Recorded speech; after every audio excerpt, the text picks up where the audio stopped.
Hello student, welcome to Atul education. तो आज हम लोग बीके का एक चैप्टर करेंगे रिटायरमेंट ऑफ पार्टनर्स, जिसके बेसिक कॉन्सेप्ट से हम लोग देखेंगे और एकदम सिंपल और इजी वे में देखेंगे। मिनिमम टाइम में मैक्सिमम आउटपुट आना चाहिए, मीन्स सबसे कम समय में जितना ज़्यादा पॉसिबल होगा इतने कम समय में हम लोग ज़्यादा से ज़्यादा चीज़ों को कवर करेंगे, क्योंकि एग्जाम के लिए आपके पास बहुत कम समय बचा हुआ है। तो इसमें आपके पास एक स्ट्रेटेजी होना चाहिए, पहले अपने मार्क्स को सिक्योर करना चाहिए। यदि रिटायरमेंट के आप सम सॉल्व करने जा रहे हो तो पोस्टिंग के आपको कितने मार्क्स मिलेंगे, तो पोस्टिंग कैसे आपका राइट होना चाहिए, फिर उसमें से कौन से ऐसे एडजस्टमेंट है जो बहुत इंपॉर्टेंट से बार बार आते हैं तो वो आपको सिक्योर करना चाहिए। फिर टैली और डिफिकल्ट एडजस्टमेंट में जाना चाहिए। मतलब क्या, आपका कोई भी चैप्टर का कोई भी सम रहता तो यदि वो 10 मार्क का है तो उसमें से 8 मार्क्स ऐसे रहते जो कोई भी स्टूडेंट स्कोर कर सकता है, इवन वो एक दिन दो दिन भी पढ़ के गया यदि उसको पता है तो। और एक दो मार्क्स के ऐसे ऐसे क्वेश्चन रहते हैं जो थोड़ा डिफिकल्ट होते हैं, जो ज्यादा डिटेल में जो स्टूडेंट स्टडी किए रहते हैं वो यही सब सॉल्व कर पाते हैं। तो उसमें क्या होता है, पहले आपको ये समझना पड़ेगा कि पहले क्या होता है, पोस्टिंग होता है। ठीक है, पोस्टिंग जैसे फॉर एग्जांपल रिटायरमेंट के 10 मार्क के सम आते हैं, तो इसमें से पोस्टिंग से आपको 4 से 5 मार्क्स आपको पोस्टिंग पे मिल जाते हैं।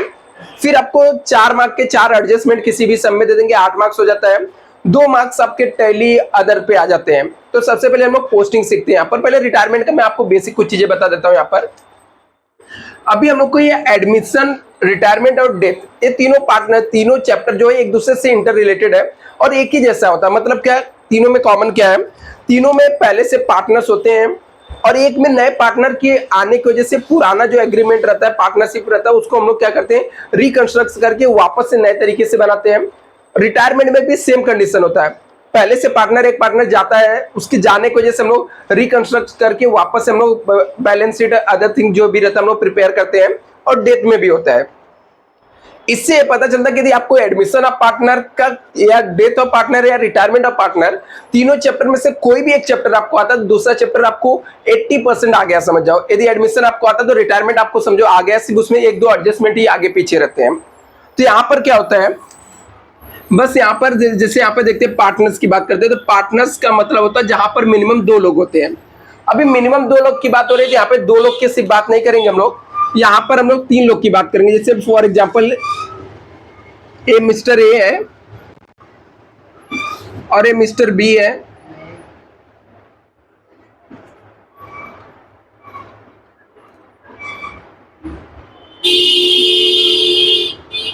और ए मिस्टर सी है। अभी हमारे पास कितने पार्टनर है, टोटल 3 पार्टनर्स हैं, ए बी सी, 3 पार्टनर है। अभी 3 पार्टनर इसलिए ले रहा हूं कि मैं कोई भी बिजनेस रहता है उसमें मिनिमम 2 लोग रहेंगे तो ही पार्टनरशिप होगा। और हम लोग चैप्टर कौन सा पढ़ रहे हैं, retirement of partners. Retirement of partners मतलब कोई पार्टनर हमारा बिजनेस छोड़कर जाने वाला है, रिटायरमेंट होने वाला है। तो यदि मैं 2 लूंगा तो एक चला जाएगा, तो फिर पार्टनरशिप बचेगा ही नहीं।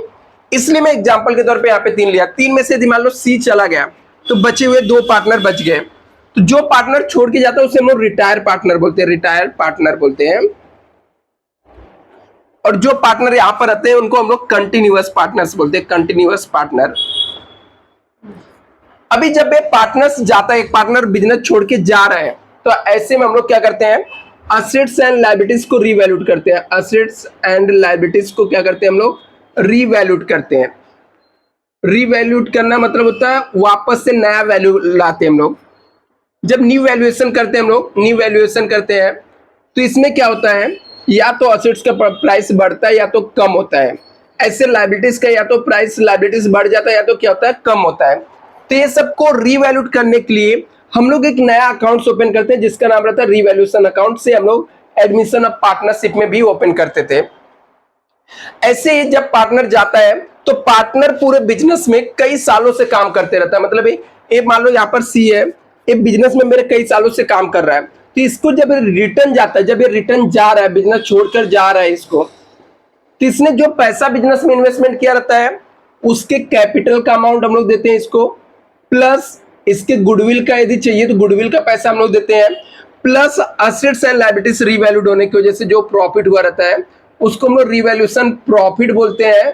कोई जरूरी नहीं कि प्रॉफिट रहे, हो सकता है लॉस भी रहेगा। तो ये सब चीजें मिलाकर हम लोग क्या करते हैं, जो पार्टनर्स रिटायर होता है उसको हम लोग रिटर्न में दे देते हैं। तभी इसके लिए हम लोग को अकाउंट्स कौन कौन से ओपन करने पड़ते हैं इस चैप्टर में। तो चैप्टर बहुत ही सिंपल और इजी चैप्टर है। यदि बोलो एडमिशन और रिटायरमेंट में, दोनों में से आपके पास एक ऑप्शन रहे करने का, तो आपको रिटायरमेंट पे ऑलवेज जाना चाहिए, क्योंकि रिटायरमेंट सिंपल और इजी चैप्टर है यहाँ पर। अभी यहाँ पर आपको लिमिटेड ये अकाउंट्स बनाने पड़ते हैं। यदि क्वेश्चन पहले बात करता हूँ, यहाँ पर आपको क्वेश्चन में क्या क्या दिया रहेगा। इन क्वेश्चन के अंदर आपके पास दो चीजें रहेंगी। क्वेश्चन के अंदर आपको दो चीजें रहेंगी। एक यहाँ पर रहेगा, आपको एक ओल्ड बैलेंस शीट दिया रहेगा, ओल्ड बैलेंस शीट दिया रहेगा, और दूसरा आपको एडजस्टमेंट दिया रहेगा। अभी आंसर के अंदर आपको क्या करना रहेगा, आंसर के अंदर एक आपको रिवैल्यूएशन अकाउंट बनाना पड़ेगा। रिवैल्यूएशन अकाउंट का दूसरा नाम रहता है profit and loss adjustment account.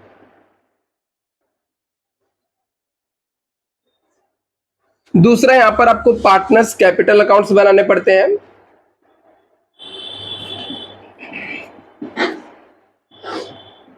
Third यहां पर आपको बैलेंस शीट बनाना पड़ता है, और ये balance sheet new balance sheet होता है। न्यू इसलिए कि आफ्टर रिटायरमेंट, ठीक है, नए पार्टनर्स को रिटायरमेंट के बाद,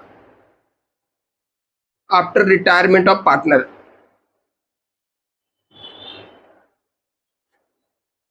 पार्टनर्स बनाना पड़ता है। ये हो गया लेजर के पार्ट्स, ठीक है। तो अभी क्वेश्चन कितने टाइप्स के पूछे जाते हैं, क्वेश्चन आस्क इन एग्जाम,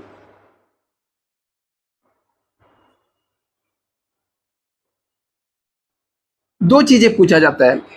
या तो फिर ये सब जो लेजर है ना, ये सब लेजर पूछे जाते हैं आपसे, या फिर जनरल एंट्री पूछा जाता है।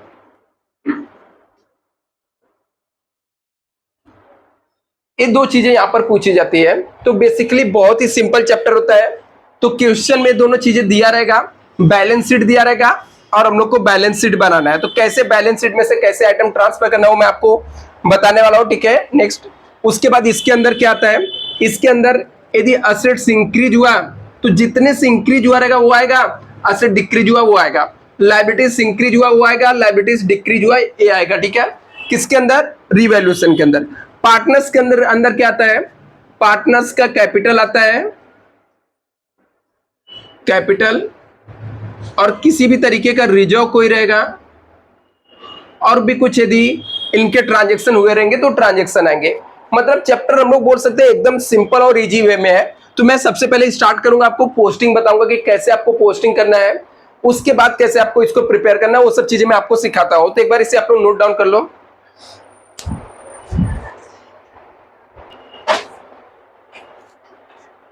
हो गया, अच्छा।